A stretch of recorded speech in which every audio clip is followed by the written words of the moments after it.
Welcome in. Good afternoon. It's the Ticket Punchers here on 96.1 FM, 1450 AM, Big X Sports Radio. I'm your host, Roman Kelly, joined today by my other co-host here on the show, Curtis Phillips Jr., a.k.a. Philly Picks, as we take you guys down till 6 o'clock. Soon to be joined by J.R. Anderson, our other co-host here on the show, who has been dealing with some work stuff this week, late shifts, unfortunately, but we're going to get him in at the end of the show here today. Curtis, what's going on, my man? How are you? How's the Friday been? Going good, Roman. It's been good. It's always good when you're been some early baseball games, so it's been a good day so far. How about yourself, Roman? Been a pretty good day for the circumstances. I had a close friend pass away yesterday, and then a few minor inconveniences in the last couple of days, and dealing with all kinds of stuff. My car's having issues. Almost felt like I almost had to Uber to work today, Curtis. But fortunately, we got some things in order, and going to be able to spend some time with my buddy's family and stuff this weekend, as that's going to be a big change they'll have to go through. But I'm staying positive. That's what matters. We made a little bit of money on Wednesday with the couple of bets that we took, and unfortunately, no show yesterday due to the three-man front. We did still get some punches out there for you guys on the @TicketPunchersX page, but we've got a lot to get into, Philly, a lot to discuss, because it's March Madness coming to its close with the Final Four in action this weekend. Illinois, UConn going at it tomorrow at 6 p.m., and then Arizona and Michigan going at it a little bit after that. And it's time to go look at these lines, see what the best bets are going to be for the Final Four this weekend, and lock in these punches that we're going to be taking. Curtis, can you still hear me? Yeah, can you hear me all right? I can hear you good still. Just couldn't see you. Wanted to make sure we still had the audio in there. Okay. All right. Curtis, let's react to our little two-piece combo that we had from Wednesday. We didn't get to react to it yesterday. You took the Royals under team total on their runs, I believe, on the Wednesday show. Yep, terrible read there. Sorry about that. It's all good. It's all good. I thought for a second it was going to be all right, but unfortunately we didn't get that one to stay under. And then I had Tyler Hero in a line in which I thought, wow, look at all these points being scored in this game. This is perfect. Tyler Hero was one of the culprits. He finishes with 18 that night, doesn't get to the 21 points for us. 4 for 10 from 3, 5 for 15 from the field. We really just needed one more bucket. We would have been there. But it's all good. We'll have another two-piece combo to end the show here today. We'll probably try to keep that in the March Madness bets as well. But, Curtis, let's look right into it, sir. Let's first react to some punches you had out in the day. We don't very often on the Ticket Puncher show get to react to bets that happen in the day of our show, but we have that today. You got some punches out earlier in the day, some yesterday, and you've been able to bet some early baseball today. Talk to us through what you've had on the slate for us today, Curtis. Yeah, I'll run through yesterday real fast. We went 3-1 on our official punches. Boston College plus 2.5 came through.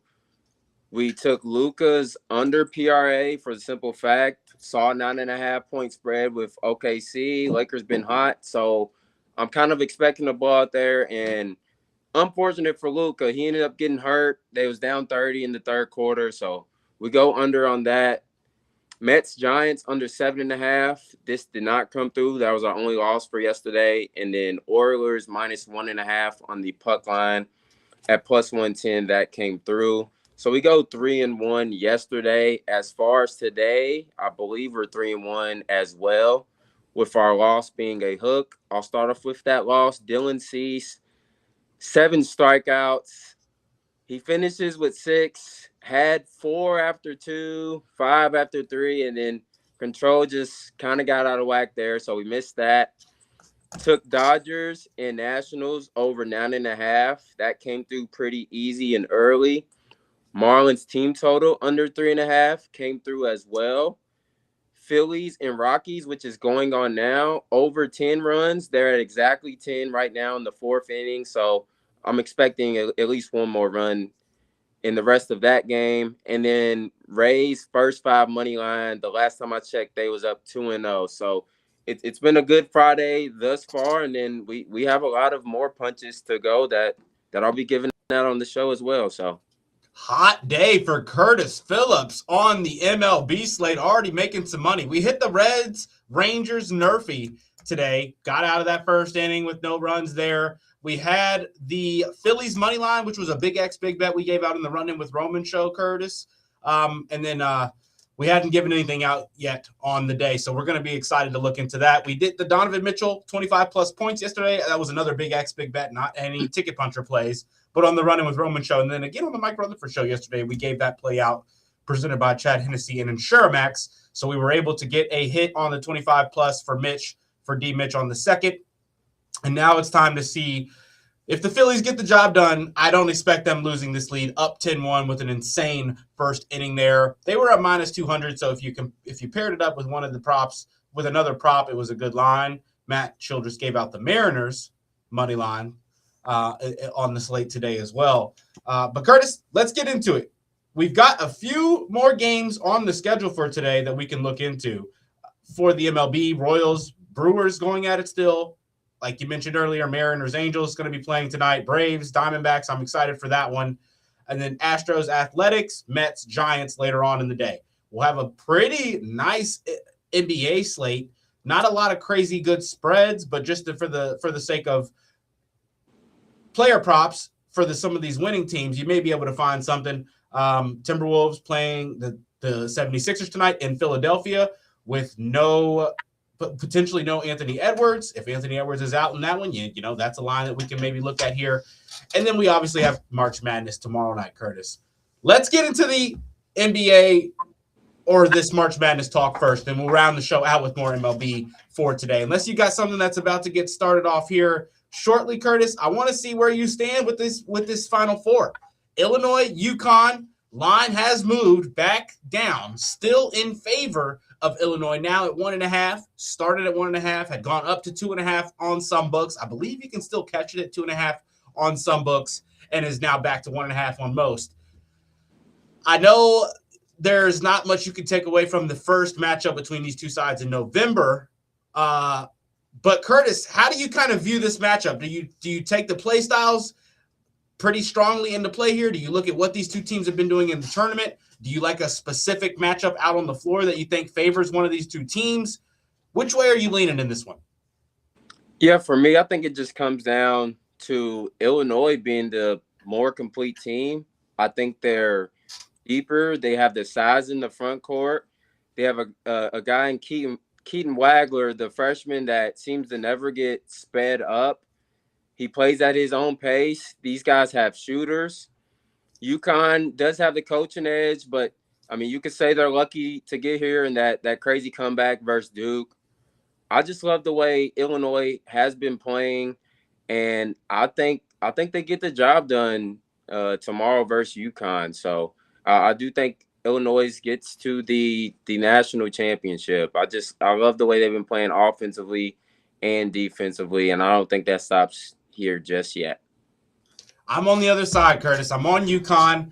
I think that when you look at what Dan Hurley's done in these spots, being undefeated in games after the Sweet 16 in his career, you look at what the momentum has been for them in these last couple of games.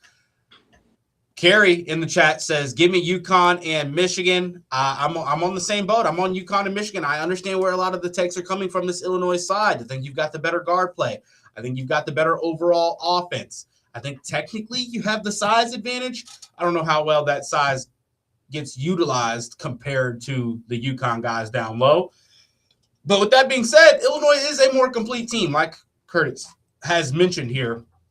For me, though, I buy into the coaching. I buy into momentum. And if you can continue to get magical moments like they've gotten, I just – all you need is Brayton Mullins to have a good offensive night to match the scoring output that the guards are getting for Illinois.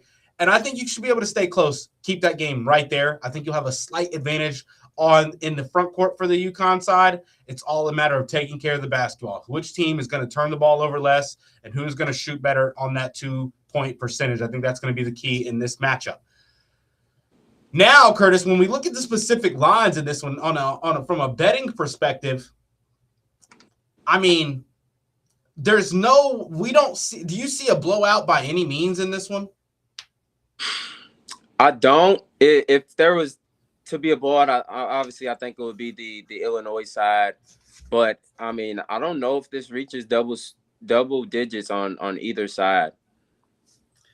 I got a play in a line that I'm liking a lot. Now, I've got this tendency to let the national talk voices around betting lines and then the opinions of basketball pundits and whatnot to kind of sway, right? To let me alter what I'm thinking about a matchup. And the more and more I hear about Illinois, I'm taking Illinois. And then I see Illinois having not kind of wavering out of that favorite spot. I want to play this one safe, Curtis. And when I see UConn at plus 4.5 at minus 170, for all the same reasons I think that they can get the job done here and get a win, I think the safe play on a 2-leg spot, if you want to parlay these two games, because the books are going to be trying to throw crazy boost at us for these two games on the same day. I'm going to drop UConn at plus 4.5 as my official punch for the first game. I think they're going to win this game. I'm picking them to win, but my bet, where I was going to let the money talk is going to be on the plus 4.5. I think if you could get a plus 2.5 at better odds, even you would get good juice there. The scary part is if they're in that scenario where they're down 2 at the end of the game, there's going to be a fouling situation or something like that. So where if you're down 2 and you're not in a position to tie, you're going to lose that game by 4+. That's a tough spot. I think that I like the plus 4.5, though. I think if you can keep this game close, you keep it to where you're down 1 with the last shot in the game, you should not lose this game by more than 3 or 4 points. So give me UConn at plus 4.5 as my first official punch on the Saturday slate game there. We're going to have Friday punches for you guys. Don't worry, but we wanted to get this Final Four talk out there while we still had an influx of listeners. You got a best bet you're taking in this game. It could be a player prop, Curtis. You might be on the over 139.5. I've seen a lot of player props coming in on a couple of guys. Merkovich, I've seen a lot of plays coming in on him. Ivisic down low as well. But I'm going to only have the one best bet in this one with the UConn plus 4.5. I'm staying away from that over under 139.5 as an official play. I think I wanted to jab the over, but it's one of those, they got it so low, they can't make it lower. Take the under. I'm just going to stay away. Give us the best bet in that Illinois-UConn matchup. Well, Roman, as you know best, I love team totals. I'm going to take UConn's team total under the 69.5. Like I said, Illinois' defense has just been playing outstanding. 59 to Iowa, 55 to Houston, 55 to VCU. Penn got right at the 70 mark, but Illinois put up 100+ in that game. So obviously there was more possessions for those guys. And UConn, they've been hovering around that 65 to 70 mark in the tournament. I think they stay under 70 points in this one with the way the Illinois guys have been defending that ball. So that will be my first official punch from this game. UConn team total under 69.5 at minus 118. I like it. I think that this one is a lower scoring one compared to what we've seen from some of the other Illinois games. I think that I had really both games in that both teams getting in the high 60s, low 70s. So I'm with you there, Curtis. I don't think this one goes much higher than that. May get a little sweaty there in the second half, depending on how many free throws are getting taken. But I like it, especially because UConn hasn't seemed to be hitting the 3-ball at a high rate. When we look into the best bets in the second game, it's basically because of what we just discussed. I don't see both Michigan and Arizona getting over the 75-point mark, Curtis. I think this game's going well over the 157.5. I'm going to go ahead and drop it. I think that the defense, the under 157.5. I don't think it's going to get close. I think this game's going to finish in that 148, 149, 150 range. and it's going to be a safe under here due to the defense and the importance of the possession. Not a lot of threes going to be taken in this game. If Arizona doesn't get out in transition and force a lot of turnovers, this is going to be an extremely low scoring game in my eyes. So give me the under 157.5 as my second official punch on the Saturday Final Four slate. Do you have a best bet in that Arizona-Michigan game, Curtis? Or a reaction to that 157? I lean the other side. I think just with the way Michigan has been scoring and the pace that they've been playing, I feel like this could be high 70s, but a total that I'm not touching. But I lean to the over on that other side. But my best bet in official punch, I'll go ahead and just rock with Arizona money line at plus 104, just for the simple fact, coming into the tournament, this is who I had winning the national championship. So I'm going to go ahead and stay rocking with them. But this is an evenly matched game in two teams, in my opinion. And I feel like the line is fair. So, but yeah, just because I already had Arizona money line or had them winning the championship coming into the bracket, I'll rock with it. So gotta rock with your bracket piece, right? Yeah. Gotta stay true to what you believe going into it. I understand it, Curtis. I am gonna drop that under 157.5 on the second later matchup game there between Arizona and Michigan. Those are gonna be my only two plays in the Final Four. Those are my two big bets that I'm gonna be rocking with, Curtis. I don't have anything else. We may live bet some stuff. If there's a player prop that I think that I may get favorable on, I may drop that on the X account. But at the moment, that's all I've got. UConn plus 4.5, under 157.5 with the Arizona, Michigan. Curtis, if you want to repeat yours one more time for us as well in the two games. Yep, UConn team total under 69.5 and Arizona money line. So you can technically parlay all four of those if you want to. None of those are contradicting each other. Depending on the book, the team total stuff doesn't always let you parlay it. I know FanDuel doesn't. I know DraftKings does. So if you want all four, you may have to get on DraftKings. But those are going to be our four official punches. When J.R. Anderson joins the show, we'll have him drop some big bets for the big two games as well. All right, let's get into tonight's official punches, Curtis, because I know there's more MLB on the slate. I know you've got something for us. I want to see if you had anything in the NHL too, because we had what looked like a few games that I think, or a couple of games that, I mean, not all bad teams, right? The Islanders are good. The Ducks are pretty good. The Blues have been really, really, really wishy-washy, and the Flyers are good. So maybe we saw something in that first game there for us. But talk us through the Friday night slate, Curtis. I didn't have much in the NBA. What'd you have for us? Yeah, as far as the NHL goes, I hate the 2-game slates, so I tend to not touch those. Although Wednesday was a 3-game slate. If y'all remember, we gave out jabs in those. That Blues and Kings overtime did hit at plus 280.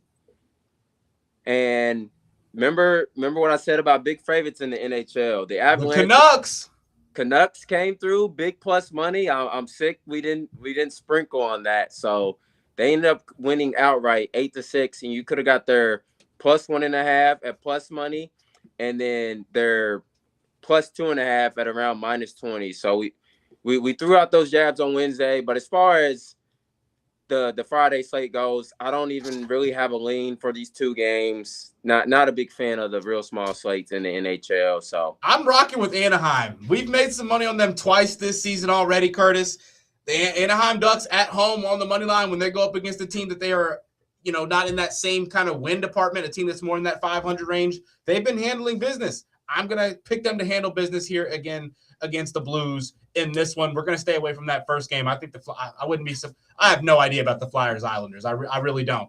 Yeah. I think that there's a chance the Flyers could win that game. I'm surprised that the over-under is only 5.5 in that one. Staying away from that one, but we're going to go ahead and drop the Anaheim Ducks money line for tonight as well. Let's move on to the NBA, Curtis. Before we do that, we're going to check the Game Day Mintel text line. We have no text in on the Game Day Mintel text line at 502-414-1450, but we do have a comment here in the chat. Kerry chatting with us here. He says, Soto bomb incoming. He's due. Should we do a quick little odds check on Juan Soto right now? Plus 340, and I'm glad that you said that, Curry, because I'll get to my official punch in a little bit, but yes, he has great history versus Tyler Malley, the pitcher for the Giants that he's facing tonight.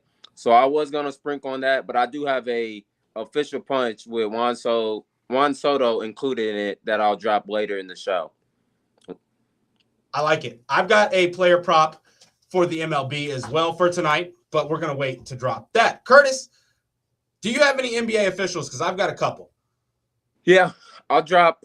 I have one NBA official. I hate when I think every game except 2 is a double-digit spread, so I tend to not like these as much either. But I'll go with team prop. Pacers team total over 108.5 at minus 118. They've hit this in 9 straight, going against the Hornets. Hornets have been very good defensively lately.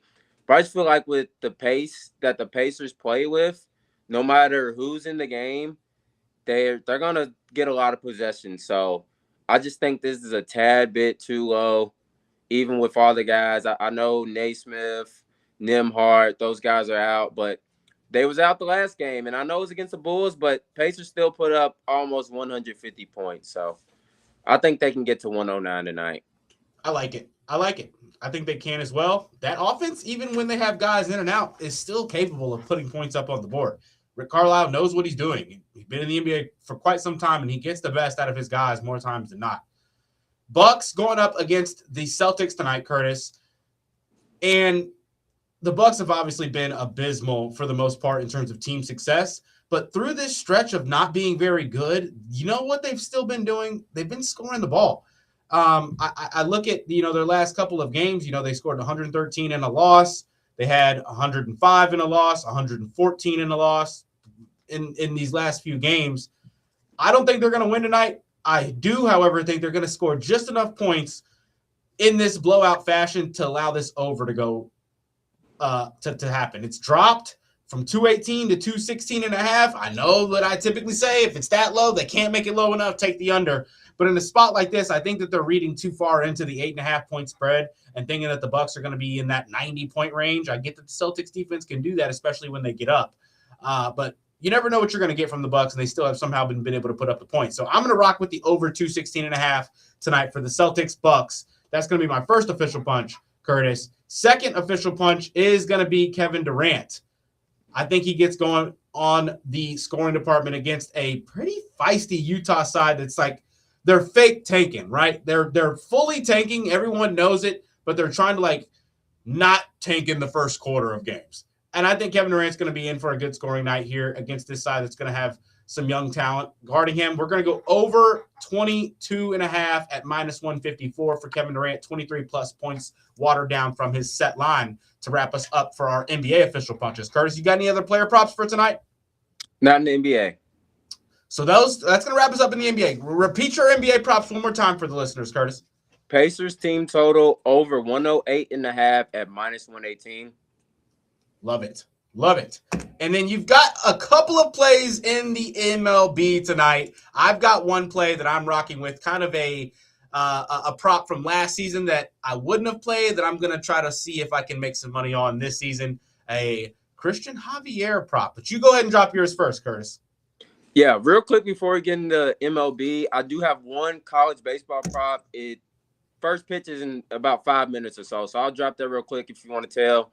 Notre Dame money line at plus 102. I love the pitcher that they have on the mound, Jack Riddell, 2.41 ERA, 3-1 record. And in 41 innings, he's only allowed 11 earned runs with 7 walks.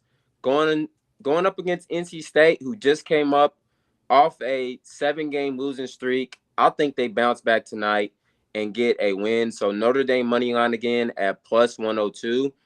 And then to the MLB, in that same game with Christian Javier, Roman, I like the Astros and A's to go over the total of 10 at minus 102. Javier, he's pretty inconsistent, and he wasn't that good in his first start. Went 4 2/3, 4 hits, 6 earned runs, 4 walks. And on the other side, Jeffrey Springs, he didn't pitch too bad versus the Blue Jays, But I think in a hitter-friendly environment like the A's have at home, I think both of these offenses will get rolling. So that will be another official punch. Astros, A's over 10, minus 102. And then my last official punch to that Juan Soto prop. I like him to get 2+ hits, runs, and RBIs at minus 145. He's hit this in 6 of the 7 games to start this season. He's been practically the Mets offense so far. And like I mentioned earlier, versus Tyler Mahle has very great history, 4 of 11 with 2 home runs. So I think he goes off tonight, and I'm gonna sprinkle a home run, like Kerry said in the chat. So, all right, I like those. We're gonna be tailing some Philly picks here tonight. Curtis, I have got a couple of plays in the MLB tonight. So, like you mentioned, Christian Javier didn't perform in that first outing. I don't know how this second outing is going to look all that good necessarily. I don't think they're going to give him a long leash, though, if it starts to look bad. And I'm going to go on the under 14.5 outs recorded. Got literally that 14th out in that last outing before he was pulled in that 5th inning. I don't think he completes that through that 5th inning again in this one. We're going to go under the 14.5 Christian Javier outs recorded. And on the other side of this, I'm sorry, not on the other side, but on the next game, we were taking a prop that's the other side of this kind of a prop from the last one. Brian Wu over 17.5 outs recorded. Carrying on over from what he did last season. He's going to go deep into this one against this Angels side that has a lot of guys that like to swing the bat. A lot of strikeout guys on this Angel side. And we're going to parlay that, Curtis, with the Seattle Mariners money line. We're taking Wu over 17.5 outs and the Mariners to beat the Angels on the road as well. So that's going to be all of our plays here for the Friday night, Curtis. And we're going to now wrap things up. That takes us now to the end of the show right here as well. We're going to stay live for a few more minutes on YouTube and on X if you want to come join us over there at Ticket Punchers or on the Big X YouTube page. But without further ado, Curtis, let's go punch those tickets this weekend. Let's punch those tickets.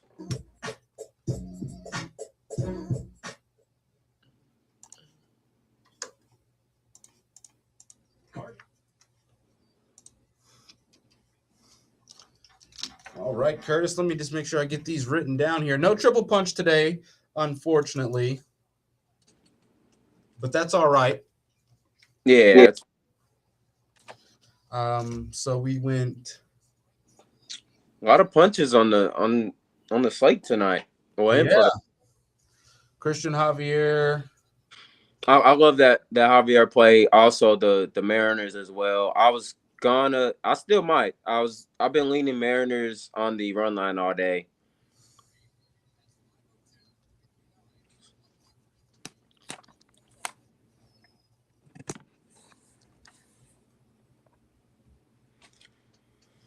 Let's check this.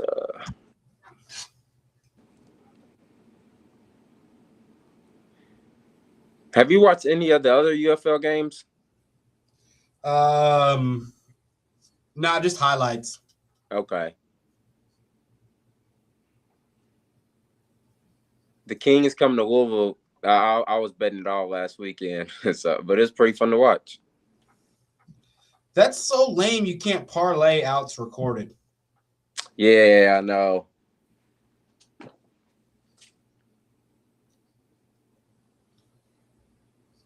Yep.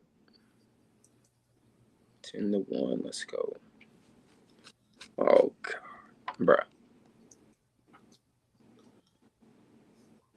All right, I want to drop the Astros money line as well. I'm going to drop Astro money line as well.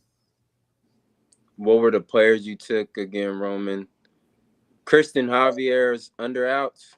Yeah, so I took the Houston Astros pitcher, his outs recorded, which is just literally the number of outs that the team records while he's pitching. And Christian Javier is the pitcher for the Astros. I took him under 15 outs. And then Brian Wu, the pitcher for the Seattle Mariners, I took him over 17.5 outs recorded, which is a high number, but he more often than not gets to that spot. We also took Kevin Durant over 22.5 points.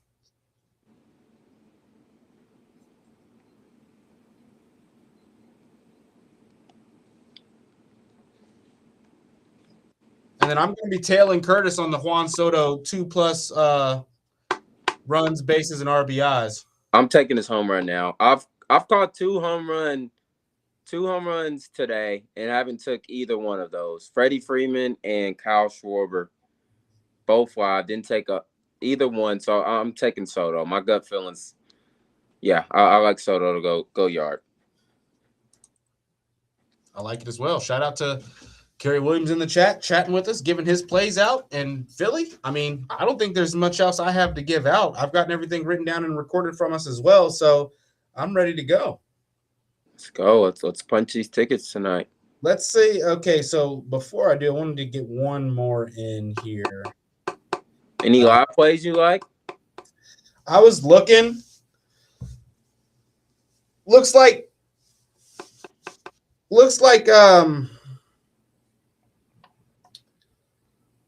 the Rays pitcher. Who's pitching for the Rays right now? I forget his name. I think it's one of the young guys. Give me 1 second. He's dealing, it looks like. Yep. I knew he would. Oh, is it Jack or Joe Boyle? That's what it is. Joe Boyle. Dude, fade Bailey over as much as you can. The pitcher for the Twins, 6'9", and he just throws meatballs over the plate all day. Yeah. I kind of feel that under 7.5 live, but it would be a sprinkle. Yeah. Nah, nothing too crazy live right now. Yeah. 9.5 on the Orioles Pirates. I would take that live. Yeah, I'll take the over or the under. I would take the under. I would sweat the under. Oh, yeah, I forget you are an under guy there. Yeah, I would sweat that under. Jeez, Rangers just tied it up with us. Mariners Angels just went up to 8 from 7.5. That's an over I liked. Yeah, I'll lean to that over as well. But the first couple of weeks, man, I got to see how things unfold. You know, I got to see whose relievers are really out there working. I feel that. I really feel that. All right, Curtis, let's go punch those tickets, my man. Yes, sir, brother. Let's go punch those tickets. Let's get it. Appreciate you.